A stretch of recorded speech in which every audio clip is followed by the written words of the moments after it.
سلام بچه‌ها، امیدوارم حالتون خوب باشه. اول اینکه ازتون تشکر کنم بابت وجودتون، بابت لطفتون، محبتتون که به من دارید.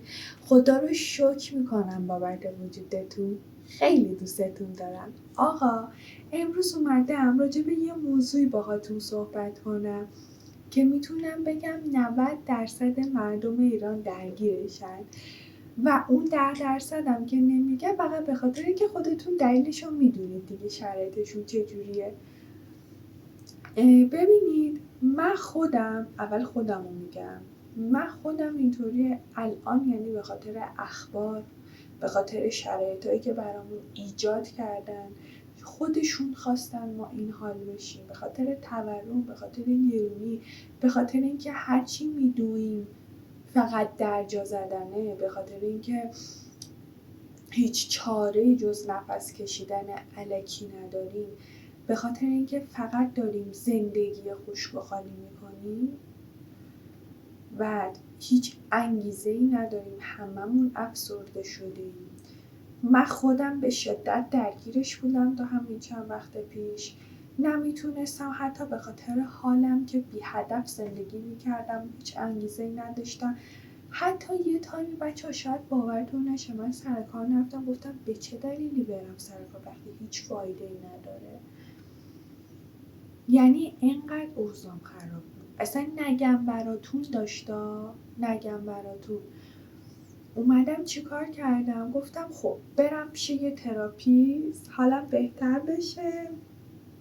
هیچی دیگه نشد بریم پیش تراپیست دیگه. خودتون میدونید چرا نشد برم پیش تراپیست. خیلی خیلی خرابه اوضاع. بعد دیگه هی اومدم کم کم کم کم گفتم اینطوری نمیشه. یه هفته 2 هفته من نمیتونم تا آخر عمرم اینطوری زندگی کنم که نه حال دلم خوب بود، نه مغزم کار میکرد، نه حال روحم خوب بود. آدم وقتی تو این حاله، نه حال دلش خوبه، نه مغزش کار میکنه که چی کار باید بکنه، نه حال روحش خوبه. اومدم چیکار کردم؟ این در زدم، اون در زدم، این کارو کردم، اون کارو کردم که حداقل یه راهی پیدا کنم برای این حالم. دیدم که پیش تراپیست که من نمیتونم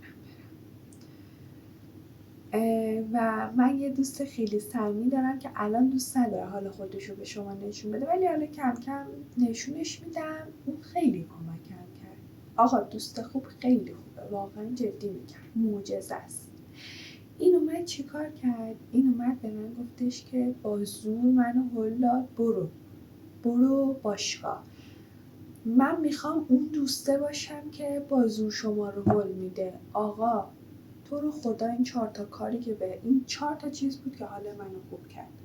تو رو خدا این 4 تا کاری که میگم انجام بدید. میدونم همه جا میگن، همه جا هست میگن این کارو کن، این کاری که من میگم بکن، ولی خب انجام نمیدید. یه ذره مبارک رو تکون بدید. من مبارک رو تکون دادم، حالم بهتر شد. ببینید وقتی آدم حالش بهتر میشه مغزش کار میکنه که چطوری شرایط رو بهترم بکنه. شاید شرایطی که توش هستیم عوض نشه، ولی شاید اونقدی مغزمون کار کرد، حالمون خوب شد که تونستیم عوضش کنیم. حالا به هر دلیلی که میتونه باشه. الان میگی برو بابا ما توی شرایطیم. بله که توی شرایطیم، من خودم وسطشم، ولی به خودم کمک کردم حداقل بتونم با حال خوبی روزا رو بگذرونم، حال دلم خوب باشه. حداقل بابا گناه داره بدن ما. اینقدر استرس، اخبار بد، استرس، فکر و خیال، شبا از فکر و خیال خوابمون نمیبره. استرس یعنی تو وجودمون شده این استرس دیگه. آقا من این 4 تا کار رو میگم، بعد حالا هر مرحله به مرحله با هم میریم جلو که من چی کار کردم حالم خوب شد و مثلا اینا رو انجام دادم. و ببین اولین کار چیه؟ ورزش. آقا معجزه میکنه ورزش. نگم براتونه ورزش. یعنی اصلا یه چیز خفنه. 1 هفته اول اصلا دروغ نگم من توی 1 هفته اول معجزه شو دیدم. معجزه رو دیدم و موفق شدم. خاموش. معجزه رو دیدم و موفق شدم. انقدر حالم خوب شد. انقدر که نگم براتون زندگی از این ور به اون شد. به خدا میدونم سخته، گرونیه. از این ببین، یعنی من با بدبختی دارم میرم. از همه چیم زدم که باشگاه برم. چرا؟ چون حالم رو خوب کرد. چون مغزم رو به کار انداخت که من برای حال خوب کردنم باید چیکار کنم از این دور از جونتون، از این لجنی که توشم میام بیرون، که هممون تو اون باطلاقیم، تو اون لجنیم. تو رو خدا برید حرف منو گوش کنید، خواهش میکنم. فکر کنید یه خواهشه که من ازتون دارم. هر کسی که این ویدیو میبینه بره باشگاه لطفاً.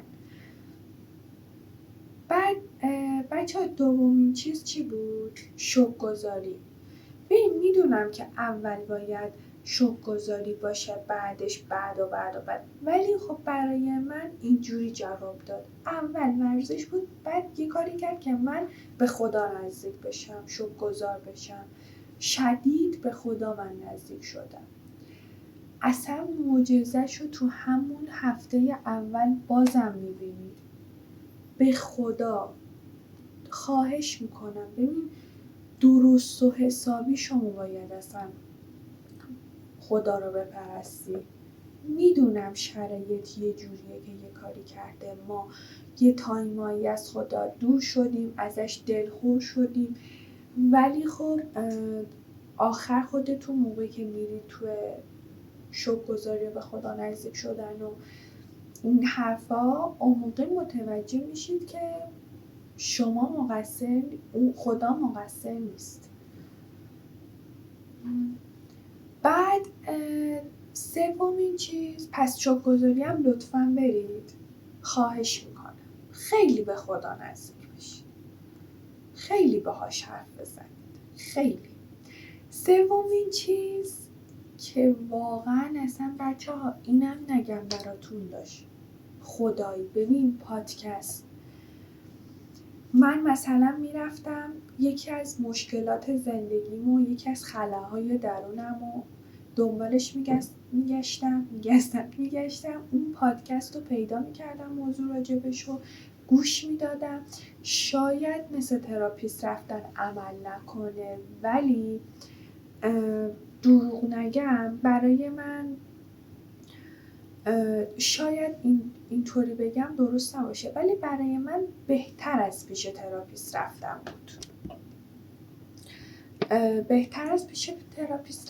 بود. فعلا. شایدم چون الان نمیتونم برم اینطوری میگم. بعد پادکست ها مثلا اینطوری بودن که من مثلا یه مشکلی دارم، میرفتم راجبش اونو پیدا میکردم، گوش میدادم. و حتما باید پادکست های مناسب گوش بدید. یعنی نمیشه هم تو یلخی به یه دونه پادکست گوش بدید، که حالا من بهتون معرفی میکنم، میگم و لطفاً ازتون خواهش میکنم اگه شما پادکستی که برای حال هوای الانمونه ما میتونه حالمون رو خوب کنه، داخل کامنت ها بنویسید، هم من هم بقیه هم ازش استفاده کنم و نتیجه ببینم میگم براتون. الان من این پادکست هایی که نتیجه دیدم و حرف نداشتن و حالا تو ویدیوهای بعدی براتون دونه دونه میگم که کدومو کجا گوش کنید، برای چیه، کدوم حال برای کدوم از خلاهامونه. بعد آخری مدیتیشن. نگم براتونه. الان تو که میگی همشون نگم براتون داره، واقعا این 4 تا نگم براتون داره. مدیتیشن هم عالیه، حرف نداره، مخصوصا اون قسمت نفس کشیدنش که خیلی جوابه، اصلا خیلی حال و هوای من عوض کرد، حال و هوای روحم رو عوض کرده، حال دلم رو خوب کرده. ببینید بچه ها، ما الان شرایط خیلی سختی داریم، پس با 1000 تا بدبختی هم شده از همه چی خبر دارم، ولی با 1000 تا بدبختی هم شده باید حال دلمون و روحمون و مغزمون و خودمون رو خوب کنیم تا بتونیم از این باطلاقی که توش هستیم بیایم بیرون.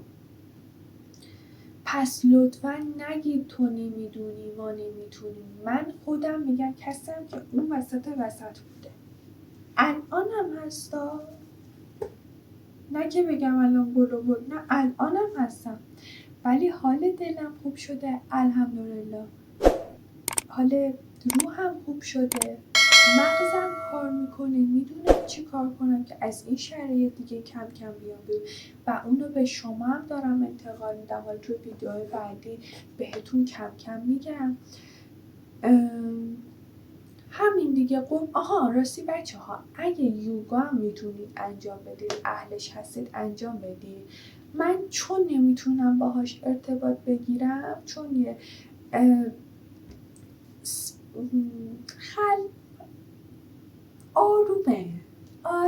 آرومه، من زیاد باش نمیتونم ارتباط بگیرم.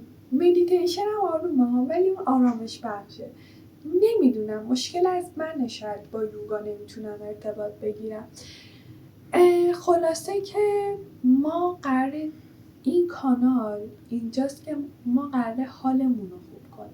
اگه شما بهتر از من 100% که میدونید، اگه میدونید که چیزی که قراره حال این روزامون رو خوب کنه، کنار هم باشیم، دور هم حالمون خوب باشه، لطفاً دریغ نکنید.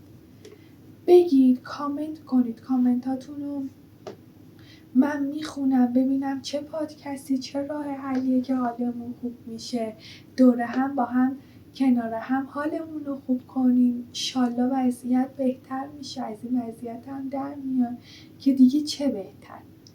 آقا خیلی دوستتون دارم، امیدوارم هر جا که هستید، هر جای دنیا حالتون خوب باشه و ایشالله آرامش به قلبتون بیاد. خدا